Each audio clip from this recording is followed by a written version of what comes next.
going to take a brief look at the early pre-musical history of the trumpet and the early musical history of the trumpet, discussing the natural trumpet or the Baroque trumpet. People call it both things. And then in the second half of the video, we're going to briefly discuss the mechanics of the modern trumpet, like the one that you have, and why the valves work the way they do, and how the slides work to make things more in tune.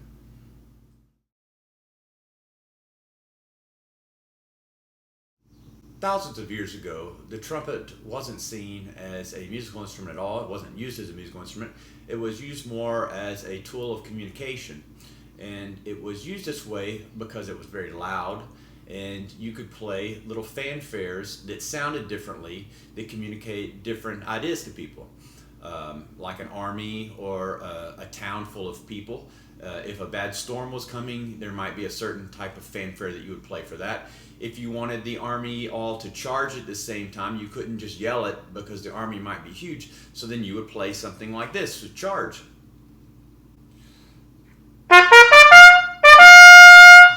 And then all the troops would hear that and they would all take off and do what they do. Another fanfare that you all know, especially living in Kentucky, is the call to the post. So when you're at the racetrack and some people are down at the concession stand and some people are using the bathroom, you can't just yell to everyone. You could play the call to the post, and that would let everyone know that the race is about to start and it's time to come watch the horses.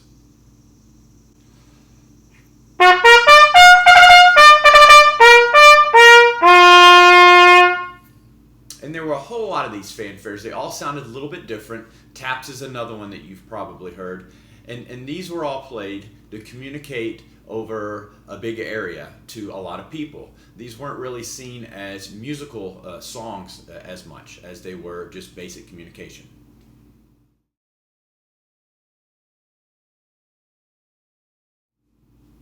Around 300 or so years ago, the trumpet started being seen more and more as a musical instrument and not just a signal calling instrument. And at this time, this is what the trumpet looked like. This is called a Baroque trumpet or a natural trumpet, depending on who you ask. It's about 8 feet in length if you were to unwrap it, which is twice the length of your trumpet. And the big thing that you're noticing is there's no valves there, is there?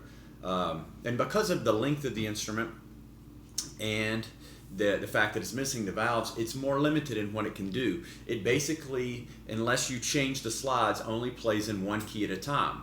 And in the low register, there's only a few notes that you can play on this trumpet. I'll show those to you now.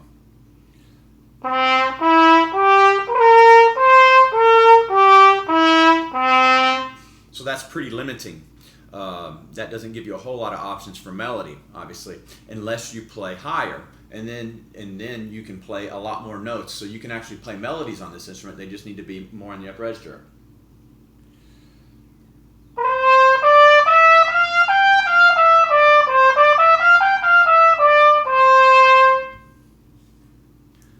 I'm not sure how easy it is to tell on the video, but the natural trumpet has a more lyrical, maybe a more gentle sound than a modern instrument. And because of this, a lot of the composers writing for this instrument in the Baroque period paired it with the voice, singers. So you'll notice in a lot of the music of, like the Messiah that you hear at Christmas time, you're going to hear the trumpet and the voice working together very well.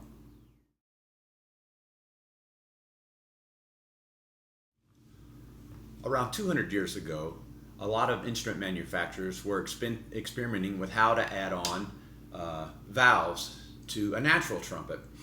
And the reason they were doing this is to make the instrument able to play a lot more melodies, and that way they could sell valve trumpets to military bands. That was the big need, is to be able to have a loud instrument that could play outside and play melodies the troops could march to. And there were a lot of different kind of valves that were built and used, but these are called piston valves, and these are the ones we use here in the United States. In Germany and in some other countries, they use rotary valves, which spin round and round. Now, the main principle that we need to understand when it comes to valves is the length of the instrument determines the pitch. So you have giant instruments like tubas, which are very long, and they're very low. And you also have like teeny little instruments like a little piccolo flute, which is super high. So as we use the valves, we're changing the pitch of the instrument. When I push down the second valve right here, it adds on this little tube right here, which is about 4 inches if we were to unravel it. So we're adding 4 inches to the length of the instrument, and that's going to make the instrument lower. I'll show you.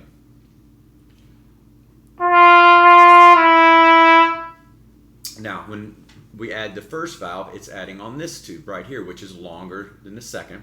When we add the third valve, it's even longer than those other two. It's very long. And so we're able to make the horn longer and longer and longer, which makes the pitch go lower and lower and lower.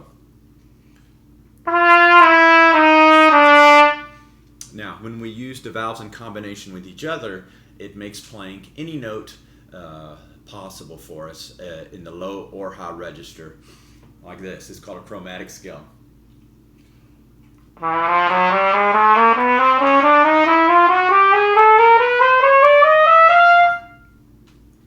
Now, one consequence of using the valves in combination with each other is it can make the instrument a little bit out of tune when you're using certain combinations. So when you're using combinations like 1 and 3 together, that's when we're going to kick out the third valve slide. Or for like playing D's at the bottom of the staff. And then if we're playing C sharp, that's a super sharp note.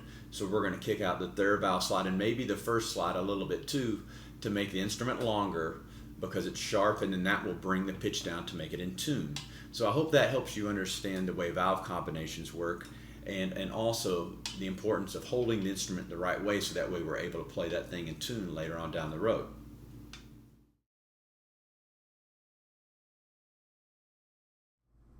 Niklas Eklund is a Swedish trumpet player who is very famous for playing natural trumpets, the instruments with no valves that we've discussed. And he came out with a series of recordings called The Art of Baroque Trumpet. I think there are 4 different albums in this series, and these albums got very popular, and rightfully so, because they sound absolutely phenomenal. The way he plays a Baroque trumpet has such an effortless sound to it and an effortless quality. It's very much like a human voice almost. There were other recordings of very good Baroque trumpet players available before these albums, but these are the albums that seem to really catch a lot of people's attention and get a lot of people interested in the instrument, playing on the instrument. So I hope you'll enjoy these recordings below of Niklas Eklund, and check him out, and you're hearing some Baroque trumpet here maybe for the first time.